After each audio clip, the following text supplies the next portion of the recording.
July 18th, 2026. Well, we got a lot to get into on this one.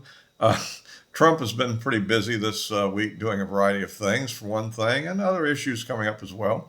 So let's start off with, first of all, his speech, which he did on Thursday night, which was not covered by NBC and ABC on their regular shows. Um, and certainly it was on Fox and a lot of cable channels, and I think streaming. But uh, he started off, I think, hitting the key points that you want to hit on the campaign about the economy and things he's doing good for the economy.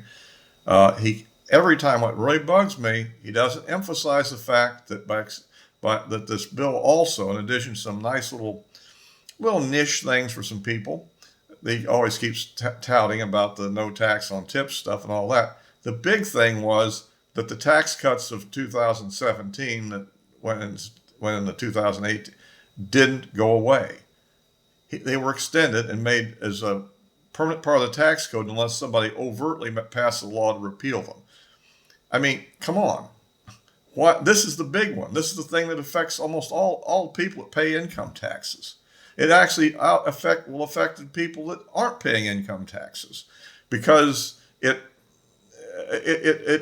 put several people out of having to pay any at all with the increased standard deductions and so forth.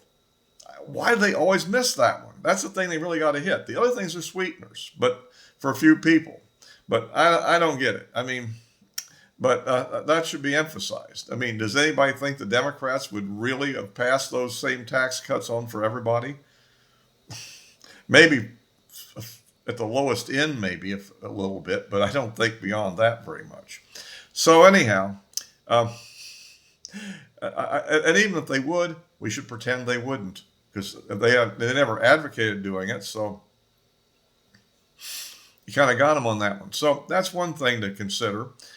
He's also endorsed Darlene Graham, the sister of Lindsey Graham, to run for the Senate, not the temporary fill-in she's already in, but to actually run for the seat for the next term. Which at first I'm kind of going, what the heck? I guess he doesn't like any of the people that are running against Lindsey Graham and what they were saying. I don't know who they all are. I know one or two of them though.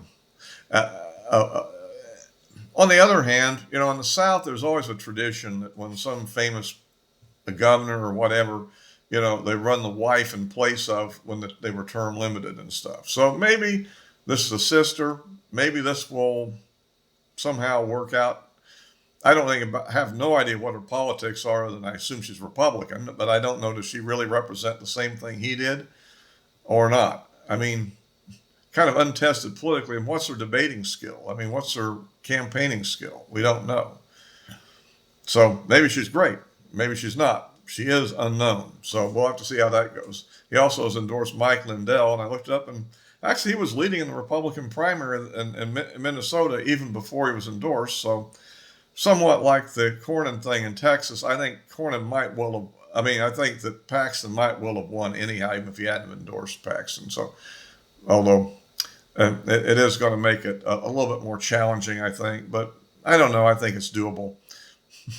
We'll see how that all goes. But we definitely have enough challenges, and that's for sure.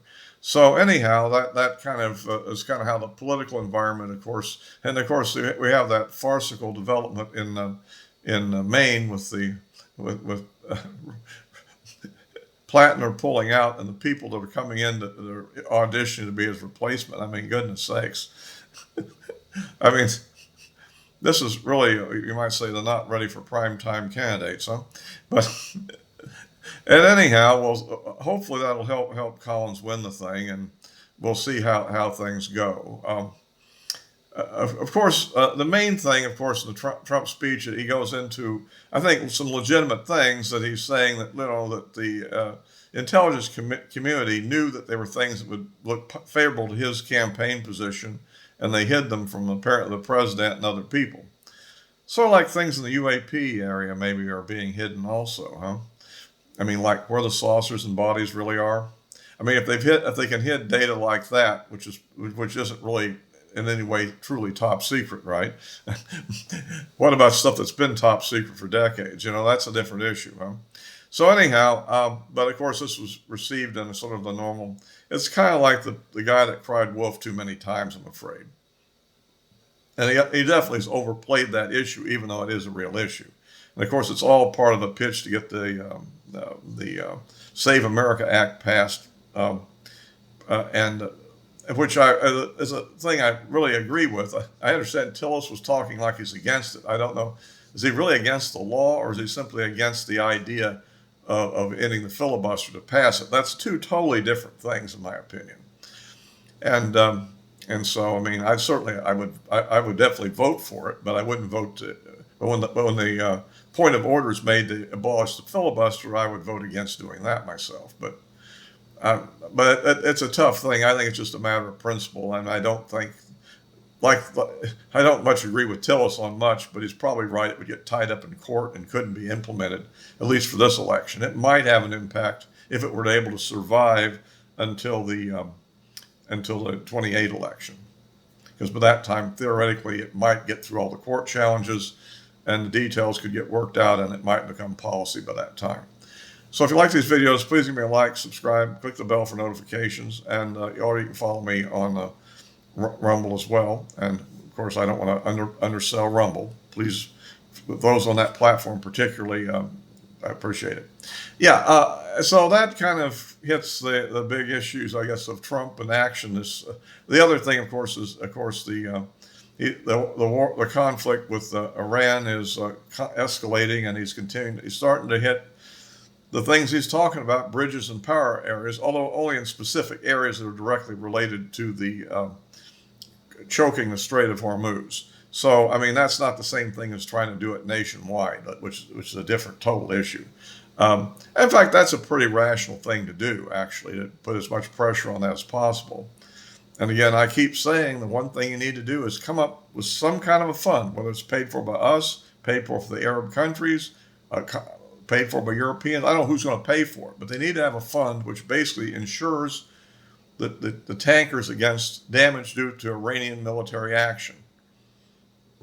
And if you do that, I think you can get more and more tankers running the strait, running the gauntlet, and we can then use our air power and our other firepower capabilities to suppress the efforts of the Iranians to attack these ships. So the number that are damaged will be relatively limited, and we'll get a lot more oil through it, while we similarly blockade the stuff to China, which should probably eventually get China putting a lot of pressure and incentive toward Iran to, cut it out. Although, it's kind of interesting that they're still fussing so much about the nuclear issue, of course.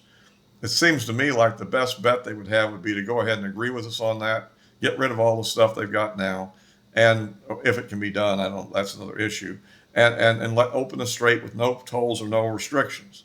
Then we'd calm down, then they could rebuild what they're doing, and then when Trump's out of office in 2.5 years, they can probably go back to being a bad guy again. But instead, they decided to fight right now. Sometimes these people don't know when it's time to back down for a while, and then attack later.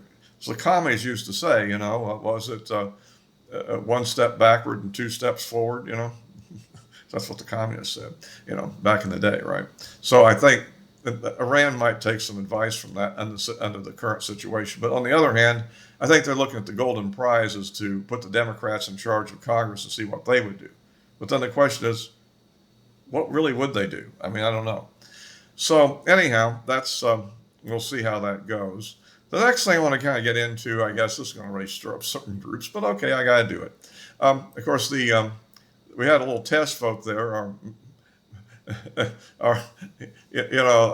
had a vote on the annual aid package to Israel, and one Republican. We can guess who that was, and a whole slew, about half the Democrats. I don't know the exact percentage, maybe a little bit more than half. The Democrats agreed with that and voted against it. All of the rest of the Democrats and Republicans passed it. So it will get through. That's not the issue, but that goes into this may be driving a little bit of a schism in the Democrat Party. this may be shades of kind of what happened on the civil rights issues of the 60s or something, in the sense that, yeah, I mean, if it really splits the Democrat Party and they keep going at each other over this, and we might even pick up it's even, you know, possible there might be a defector here if they go ahead and push it too far.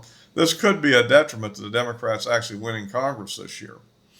And because these Democrat socialists are really kind of in very limited, ultra liberal, kind of urban, mostly minority districts where this is having some play.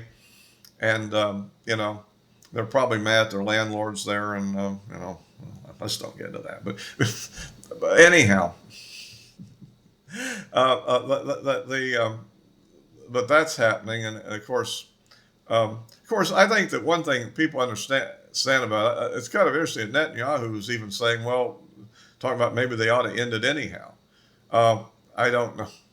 I mean, after all, I think Israel can come up with $3.5 billion a year, can't they? Extra. Because they're a pretty highly taxed country, but you know, the whole history of that, you know, goes back to, and that's, I think most people have forgotten it and what it's really all about and what might be in play here. You know, how it all started. Before the Yom Kippur War of 1973, the U.S. didn't give any aid at all to Israel. We did sell them things. I think we even gave them some loans that they were to pay back. And I guess they were paying on them, you know, like any other installment loan. And then when the war broke out, they were losing fairly bad at the beginning, especially on the Syrian front. I mean, the Syrian front almost collapsed. I mean, seriously, there were two armored brigades that were basically defending it, and the Southern Brigade completely collapsed. The commanders killed and, you know, totally wiped out, except for a few stragglers, if you will. And then the 7th Armored Brigade, sort of the elite of the Israeli army, was literally fought nearly to the last tank. I think they had 7 operational tanks when the reinforcements arrived about 2 days or so into the conflict or so.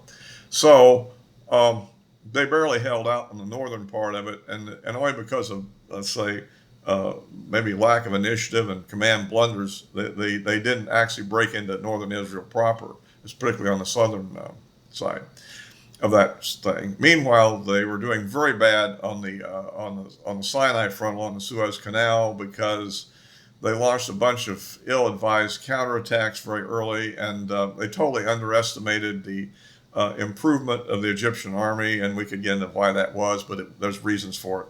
And so they were kind of in a panic state, and so they were actually breaking out their nuclear weapons, and actually, and the Russians, the Soviet Union at the time, saw that and went, "Oops! Well, if you do that, we're going to have to introduce some nuclear weapons too." And the Nixon administration saw this spiraling out of control and said, "Okay, don't do the nuclear thing. Okay, don't do that.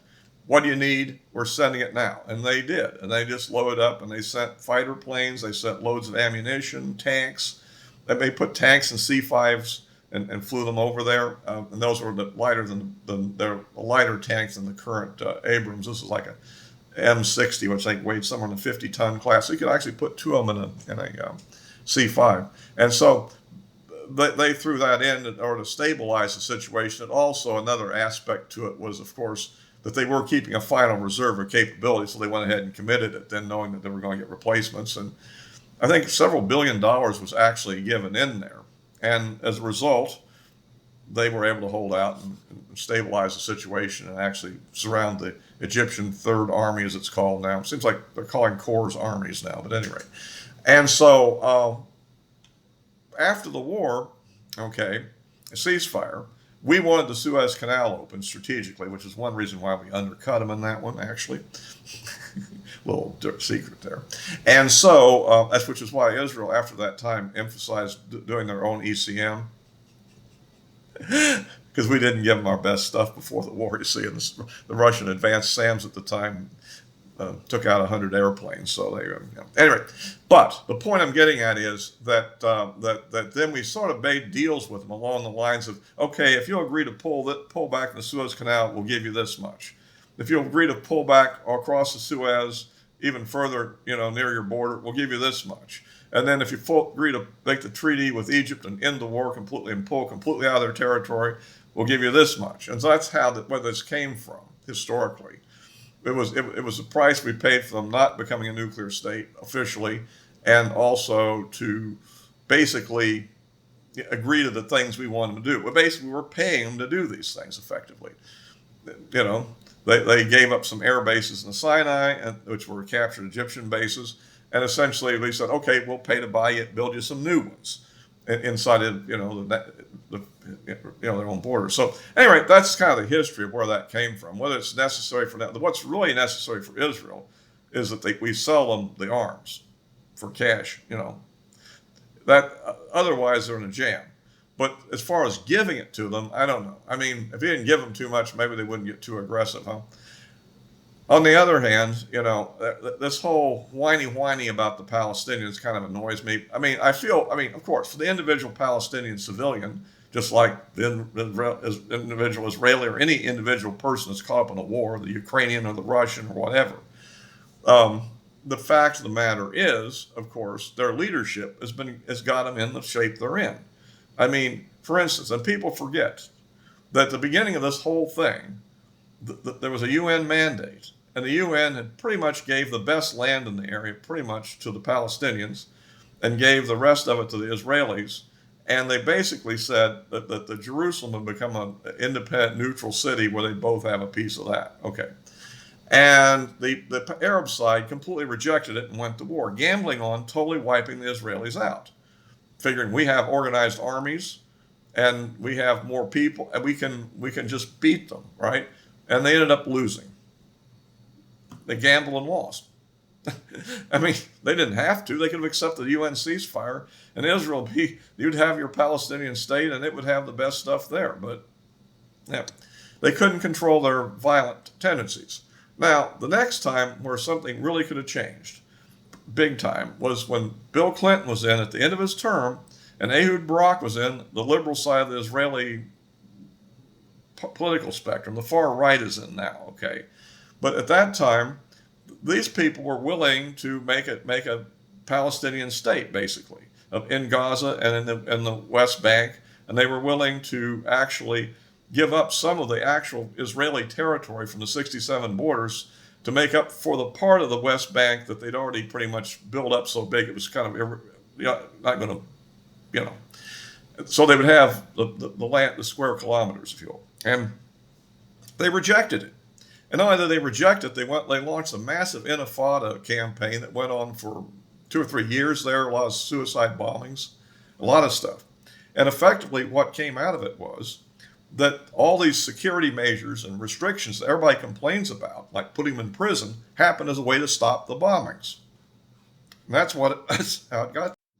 So anyway, all that was like 25 years ago, I guess. And I think a lot of the younger people really didn't live through it, don't even understand this. So, at any rate, and of course, this whole current thing was launched because of the October 7th attack. And all I can say about that one is that I'm not denying that maybe they went a little too far, but this is what you have happening here. So, and we'll see where it all goes. But anyway, that's kind of that. On the other hand, another interesting case I can get into is, of course, Ukraine. And I take a completely different attitude on the Ukraine thing because effectively the problem with Russia and Ukraine is that effectively NATO, for whatever reason, has followed a very aggressive policy against Russia. And ever since the fall of the Soviet Union, they've been kind of insidiously trying to push back against them in every way, going totally against the very essence of Russian geopolitical interests, okay? And basically they provoked this war. I mean, I'm sure that we would go to war if something similar was happening to us. And that's why I take a totally different view than the mainstream conservatives do on this. I don't see, first of all, there would not have been a war if the idiot Biden hadn't have basically taken actions at the beginning of the crisis at the end of 2021 that basically pushed into actually a shooting conflict. And if essentially, the Russians wanted to negotiate a deal. And it didn't involve occupying all of or even much of Ukraine. Basically, they took back Crimea, which is primarily a Russian enclave anyhow at the time.